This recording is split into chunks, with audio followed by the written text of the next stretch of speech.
Over the span of just a few years, Trudeau has turned a nation long famous for Molson and sled dogs and niceness into a relentlessly punitive surveillance state.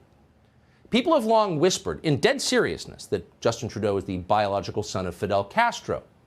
You could laugh it off, but now it's becoming pretty easy to believe.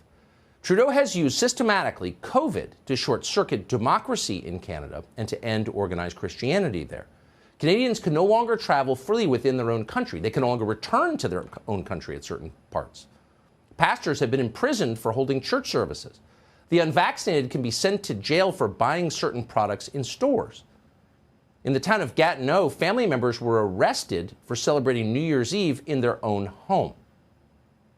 Every large institution in Canada pretends like all of this is perfectly normal. It's always been this way. Canadian media, which are largely controlled by the government, support these policies and Trudeau uncritically. In Nova Scotia, protests against Justin Trudeau's vaccine mandates are now banned by law. Rarely has a nation changed this quickly or more unequivocally for the worse. And last week, thousands of Canadian truckers reached their limit. A convoy of truckers converged on the capital city, Ottawa, to demand, peacefully, cheerfully, but persistently, an end to Justin Trudeau's tyranny. Justin Trudeau's response to this display of democracy, he fled the city. Trudeau evacuated his official residence and hid in an undisclosed location. He is still cowering there tonight. Will he come back? Has he abdicated? Will Canada be ruled by a junta of truckers? Well, not at this point. He emerged by video conference from his lair to declare that Canadian citizens who disagree with him are, in fact, attacking democracy. Watch. There is a right to protest. There is a right to make your voices heard loudly and clearly.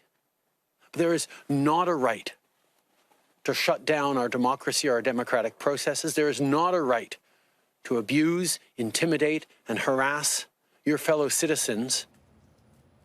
So expressing your views is an attack on democracy. And by the way, how dare you express your views as if you were free people? That's tyranny. Democracy is when you obey like serfs. Trudeau just effectively said that. And then because he has no self-awareness whatsoever, Trudeau announced that he's contracted COVID, which is perfect. In other words, take this shot or else, as you can see from the fact I am now sick, it works perfectly. If Canada weren't a country, it would be a remarkable dark comedy. So you may be wondering about these hordes of Visigoths who's descended on Ottawa, the ones who drove Justin Trudeau out of the city. What do they look like? Well, here they are.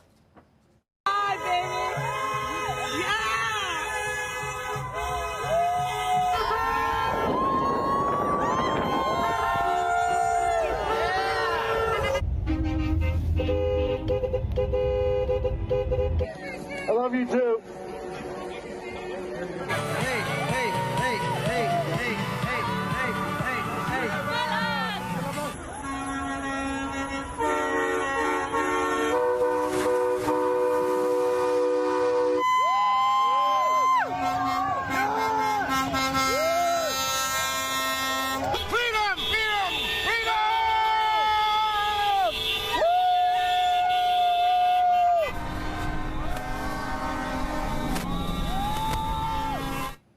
Freedom, love, patriotic displays, waving Canadian flags, terrifying.